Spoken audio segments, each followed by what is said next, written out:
There is a peculiar thing about those who walk a path of awakening, a quiet solitude that follows them like a shadow. It is not a loneliness imposed from the outside, but a deep understanding that makes ordinary companionship difficult. Most people are bound together by mutual illusions, by shared dreams of what life is supposed to be. But the moment one sees through the dream, the ties that once held them to others begin to loosen. A person who sees the nature of reality cannot pretend. They do not chase validation, nor do they seek to belong for the sake of comfort. They are not enchanted by the games of status, gossip, or the endless pursuit of things that will one day fade into dust, and this makes them strange to the world. Others may smile at them, exchange pleasantries, even admire them from a distance, but they will not truly connect. For connection, as most know it, relies on shared illusions, and once one has stepped beyond, there is no returning to that old way of being. There is an unsettling truth in realizing that most friendships are built on people need entertainment, reassurance, a distraction from their own emptiness. But the one who has glimpsed something beyond does not need in that way. They do not grasp or cling. They do not engage in relationships that exist merely to fill time or silence. They see beauty in solitude, in the vastness of their own being, and in the quiet space where truth emerges. To those who still live within the framework of the mind, such a person appears distant, perhaps even arrogant. But it is not arrogance, it is simply the absence of the need to perform, to be anything other than what they are, and this makes them difficult to relate to. The world admires the wise from afar, but does not truly wish to know them, for to know them is to risk shattering one's comfortable illusions, and most people would rather keep their illusions than embrace the unknown. Those who walk this path do not lament their solitude, for they understand that it is not loneliness but freedom, a freedom that allows them to exist without compromise, to see the world as it is, rather than as it is wished to be. And while the world may see this as having zero friends, the truth is something far greater. The one who has let go of illusions has made peace with everything. There is something profoundly unsettling about seeing the world for what it is. It is as if a veil has been lifted, and in that moment, everything that once felt certain, solid, and familiar begins to dissolve. The rules that once seemed so absolute, what is good, what is bad, what one should do, how one should live, no longer hold the same weight. And with this shift comes a quiet separation from the world and the people in it. It is not a choice made out of bitterness or resentment. It is not that one wishes to be alone.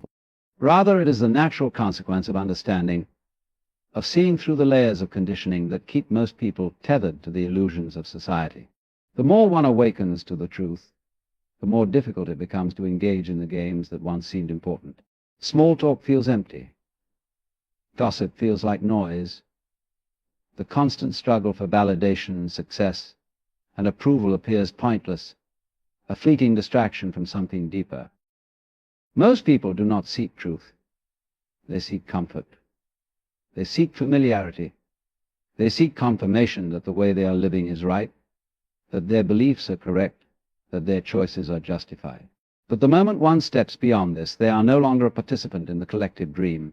They become an outsider, not because they have rejected the world, but because the world no longer recognizes them as one of its own. There is an odd paradox in all of this. The one who sees beyond illusion does not judge those who remain asleep. There is no anger, no frustration, no superiority, only understanding. They see why people cling to their beliefs, why they hold on to their routines, why they seek distractions. They understand that most are simply afraid of the unknown, afraid of letting go, afraid of questioning too deeply, for fear that everything they have built their identity upon might crumble.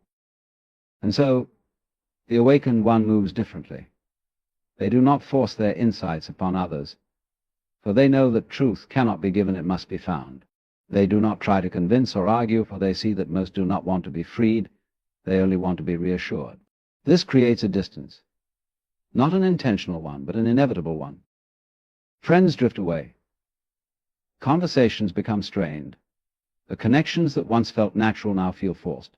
The more one embraces their own awakening, the more they find themselves standing at the edges of the world, watching as others move through life as if in a dream, There is a temptation to return to the old ways, to try and fit in again, to pretend for the sake of companionship. But once the truth has been seen, it cannot be unseen. There is no going back. It is not that the awakened person does not care for others. On the contrary, they may feel a deeper love, a greater compassion than ever before. But this love is not personal, it is not based on need, expectation, or attachment. It is simply there, flowing like a river, expecting nothing in return.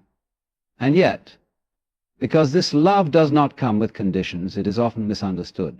People expect friendship to come with reassurance, with validation, with participation in the collective dream. And when they do not find this, they assume there is something wrong, that the awakened one is cold, distant, or even arrogant. But the truth is far simpler. The awakened one does not reject people, they simply do not pretend. They do not force relationships that feel unnatural. They do not engage in conversations that serve no purpose. They do not entertain drama, conflict, or emotional games. They do not seek company for the sake of avoiding solitude, because to them solitude is not something to be feared. It is not loneliness, it is peace. This is where the great divide occurs. Most people run from themselves. They fill their days with noise, with distractions, with endless activity to avoid sitting in silence with their own thoughts. But the awakened one has no such fear. They have faced the emptiness within and discovered that it is not emptiness at all, but a vast, limitless space of awareness. They are not trying to escape themselves, they have come to know themselves fully. And so they do not chase after people, nor do they need to be chased. They simply are. This existence is foreign to many. It is unsettling to be around someone who does not seek anything from you, who does not need your approval, who does not play by the rules of social engagement. And so, one by one, people drift away. It is not because they dislike the awakened one, but because they do not understand them. They do not know how to relate to someone who does not need validation, who does not engage in superficiality, who does not participate in the silent agreement to pretend. And yet, there is a profound beauty in this solitude. It is not isolation, it is a return to something real. It is a stepping away from the noise and into the vastness of existence itself. It is a life lived without pretense, without masks, without the constant pressure to be something for someone else. There may be moments of longing, moments where one wishes they could go back, where the old ways seem tempting for the sake of connection. But deep down, the awakened one knows that such connections would be hollow, built not on truth but on mutual illusion. And so they walk their path alone, not because they have been cast out, but because they have outgrown the need to belong in a world that does not yet understand itself. Most people believe that friendships are formed out of deep connection, shared values, and mutual respect. On the surface, this seems true. But when you begin to look deeper, you start to see that most relationships are built on something far more fragile: shared illusions.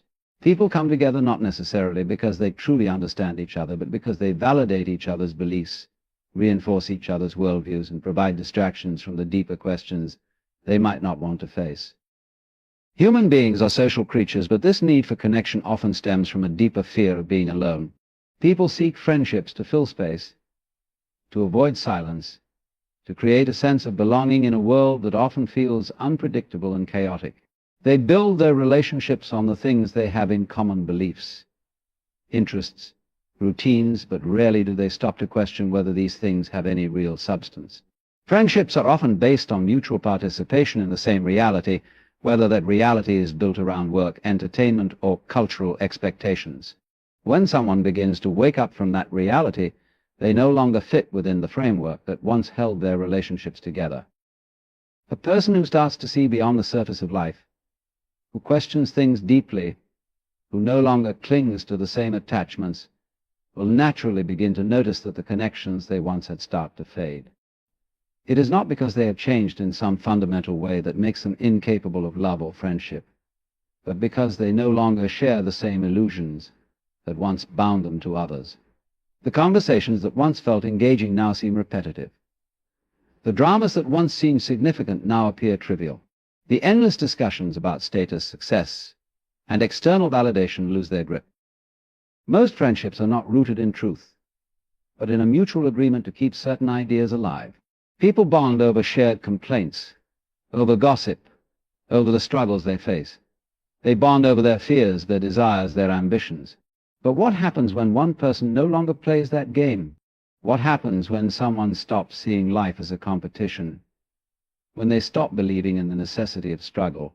When they stop defining themselves through external measures of success? The foundation of those friendships begins to crumble. There is an unspoken rule in human relationships: to belong, you must conform. You must play your part. You must engage in the shared reality that the group has created.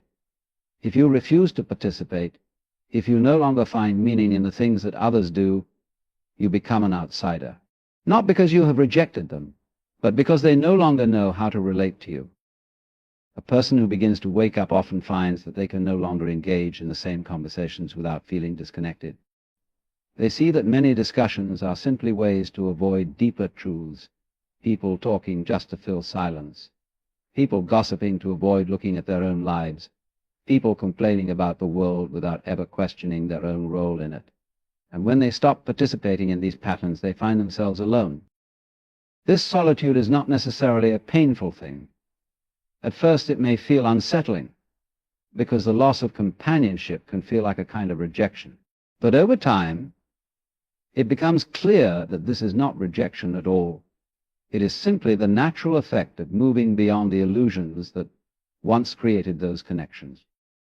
Most people want to be heard, but very few want to listen. Most people want support, but very few want to be challenged. They want to be surrounded by those who make them feel comfortable, not those who force them to question themselves. And so, when a person begins to see through the layers of illusion that make up the social world, they stop providing the comfort that others seek. They become something else entirely, not an enemy, not a friend, but something unsettling, something that does not fit into the established roles. This is why those who awaken often find that they have fewer and fewer friends. It is not because they do not love, or because they do not care. It is because they do not pretend. They do not engage in relationships that exist merely to reinforce illusions. They do not provide the false sense of security that many people crave. Instead, they exist in a space of truth, and truth is something that many people find difficult to face. This is not to say that all relationships are meaningless, or that all human connection is based on illusion. There are rare friendships, rare bonds that transcend the usual dynamics of social interaction. These are the relationships built on something deeper than shared beliefs or common interests. They are built on mutual recognition, on a profound understanding that goes beyond words. But these kinds of relationships are rare, and they cannot be forced. They emerge only when both individuals have reached a level of awareness where they no longer need anything from each other, where they are simply present with one another without expectation or illusion. For most, however, friendships serve as a way to maintain the status quo. They are built on convenience, on shared distractions, on the silent agreement to keep reality at bay. When one person in the friendship begins to see beyond this, the relationship inevitably begins to dissolve, not because there is conflict, but because there is no longer anything holding it together. This is why the chosen ones often walk alone. They do not cling to relationships for the sake of having them. They do not force conversations that feel empty. They do not participate in the endless cycle of validation and reassurance that most friendships require. Instead, they accept solitude, not as a burden, but as a natural state of being. They understand that true connection is rare, and that most relationships are temporary, existing only for as long as both individuals remain in the same illusion. And so the awakened one moves through the world without attachment. They do not mourn the friendships that have faded, for they see that those relationships were never truly about connection, but about shared perception. They do not chase after companionship, for they know that what is real will always find its way to them in its own time. They do not seek to fit in, for they have realized that there is nothing to fit into. There is a peace in this understanding, a deep sense of freedom. While others may see their solitude as loneliness, the awakened one knows better. They see that most people are never truly alone, yet they feel more lost than ever. They fill their lives with people, with conversations, with endless social interactions, yet they still feel empty inside. But the one who has let go of illusion does not need to fill this space with others. They have come to know themselves, and in doing so they have found the only companionship that truly matters. Human relationships are built on a delicate balance of shared experiences, mutual understanding, and a subconscious need for validation. Most people seek companionship not only for the joy of connection, but also for the comfort of reinforcement. They want to be surrounded by those who affirm their beliefs, validate their emotions, and provide a sense of belonging in a vast, uncertain world. This is why social circles often consist of individuals who think alike, act alike, and live within the same set of mental constructs. When someone begins to walk a path that diverges from the conventional, when they start questioning the norms, when they stop engaging in the social rituals that once made them feel included, they disrupt this balance. They become different not in the external sense of appearance or lifestyle, but in their very way of being. Their presence alone becomes a silent challenge to those around them, and this is often enough to push people away. People are drawn to what is familiar, to what reassures them that they are on the right path. When someone steps outside of that familiar framework, they become an anomaly, something that cannot easily be categorized or understood. This makes them unsettling, not because they intend to be, but because they no longer fit into the structure that others have unconsciously agreed to uphold.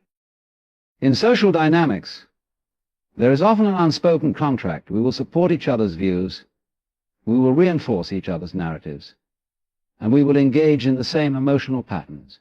But when one person stops participating in this exchange, they disrupt the flow. They no longer play along with the expectations. They no longer react in the same way. They no longer seek validation from the same sources. This is deeply unsettling to those who are still caught in the cycle of seeking approval and belonging.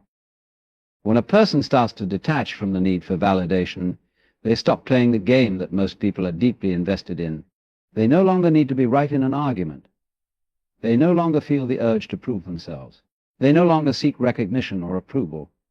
Their energy shifts from external validation to internal peace. And this shift makes them incompatible with the social dynamics that most people rely on for a sense of self. Validation is the glue that holds many relationships together. People seek friends who make them feel good about themselves, who reaffirm their identities, who provide comfort in times of doubt. When someone no longer engages in this exchange, they are perceived as distant, uninterested, or even cold. But in reality, they are simply no longer feeding the patterns of reassurance that most relationships require. Imagine a scenario where a group of people constantly seek validation from one another, engaging in conversations that revolve around shared struggles, mutual complaints, and collective desires. Now imagine one individual within that group no longer seeks the same validation. They listen, but they do not react in the expected ways. They do not engage in unnecessary drama. They do not offer empty words of encouragement, nor do they echo the same frustrations. They are present, but they do not participate in the emotional exchanges that others depend on. To those still caught in the cycle, this behavior can feel unsettling. They may perceive the individual as distant, disconnected, or even arrogant. They may feel as though they are being judged. Even when no judgment is present, they may feel exposed, as if their own reliance on validation has suddenly been made visible. And so, instead of embracing this presence as an opportunity for growth, they distance themselves. They seek out those who will continue to provide the familiar sense of validation they are accustomed to. The absence of validation creates discomfort, not because it is harmful, but because it forces people to confront their own dependence on external approval. It reveals how much of their sense of self has been shaped by the reflections they receive from others. When someone no longer participates in this cycle, it leaves a void that many would rather avoid than explore.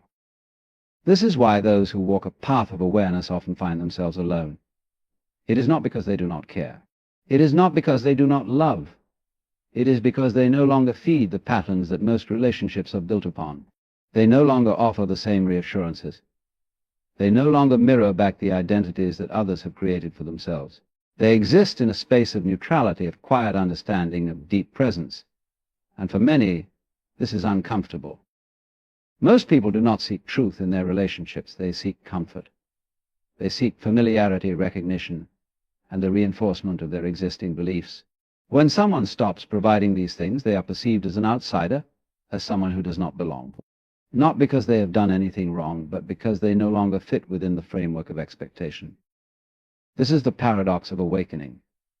The more one sees, the less they need. The more one understands, the less they seek validation. And the less they seek validation, the fewer connections they maintain. Not out of bitterness, not out of rejection, but simply because most relationships require a mutual participation in illusion. But for those who have stepped beyond this, solitude is not a punishment. It is not loneliness in the way most people understand it. It is simply a natural consequence of no longer being bound by the need for validation. It is a quiet liberation, a space of inner peace where relationships are no longer based on dependency, but on true recognition. When a person reaches this state, they no longer fear solitude. They do not seek companionship for the sake of filling a void. They do not engage in friendships that require them to be anything other than what they truly are. They move through the world without the need to be seen, without the need to be understood, without the need to be accepted. And in this they find a kind of freedom that most will never experience. The way people interact is largely dictated by the structures they have built around their lives. Society operates on a network of unspoken rules, habits, and expectations that maintain a certain level of predictability. People feel comfortable when they know what to expect from others, when behaviors align with shared norms, and when interactions follow familiar patterns. This creates a sense of security, a feeling that the world is ordered and comprehensible. When someone begins to operate outside of these patterns, they become an anomaly. They disrupt the predictability that most people rely on for social harmony. They no longer react in the expected ways. They no longer engage in the same conversations. And they no longer conform to the silent agreements that hold social circles together. This change, though subtle, is deeply unsettling to those who remain attached to the structures that define their reality. Most relationships are built on a set of mutual reinforcements. People bond over shared beliefs, common struggles, and similar life perspectives. When someone challenges these structures not through direct confrontation, but merely by no longer participating in them, they inadvertently disturb the foundation upon which these relationships are built. Those who once felt understood now feel disconnected, as if the language they have spoken all their lives is suddenly being met with silence. This is not because the individual has become distant or unkind, but because they have stepped outside of the patterns that most people unconsciously operate within. They no longer seek validation through common struggles. They do not reinforce the narratives that others rely on for identity, and they do not engage in emotional exchanges that are based on a need for approval or reassurance. Their presence alone becomes a silent reminder that there is another way to exist, a way that does not depend on external confirmation. For those still attached to social structures, this can feel alienating. It can feel as though they are being left behind, as though the one who has changed is no longer accessible in the same way. They may feel as though they have lost a sense of familiarity, a shared connection that once gave them comfort. And rather than question their own attachment to these structures, they often distance themselves from the one who no longer plays along. This distancing is not always intentional. It happens subtly through small changes in interaction, through a gradual fading of connection. Conversations become shorter, invitations become fewer, and the warmth of familiarity is replaced by an unspoken discomfort. It is not a matter of dislike or resentment, but rather a fundamental difference in the way reality is perceived and engaged with. To the one who has stepped outside of these structures, this shift is neither surprising nor painful. They see it for what it is, a natural consequence of no longer fitting into a world that requires constant participation in shared illusions. They do not resist it, nor do they try to force connections that no longer hold meaning. They understand that relationships built on mutual reinforcement cannot survive when one person no longer needs that reinforcement. What remains is a profound solitude, not born of rejection, but of transformation. This solitude is not a void to be filled, nor is it a source of suffering. It is simply a space of being, a space where interactions are no longer dictated by unconscious agreements, but by genuine resonance. In this space, friendships may still exist, but they are rare. They are no longer based on a need for validation or belonging, but on a deeper recognition that transcends social structures. This is why those who step outside of conventional social patterns often find themselves alone. It is not because they are unlovable, nor because they lack the ability to connect. It is because most relationships require participation in a shared system, a system that they have chosen to no longer engage with. They are no longer bound by the need to fit in, to be understood, to be accepted. They exist in a space of freedom that most people cannot comprehend, and in this freedom, solitude is not a burden but a natural state of being.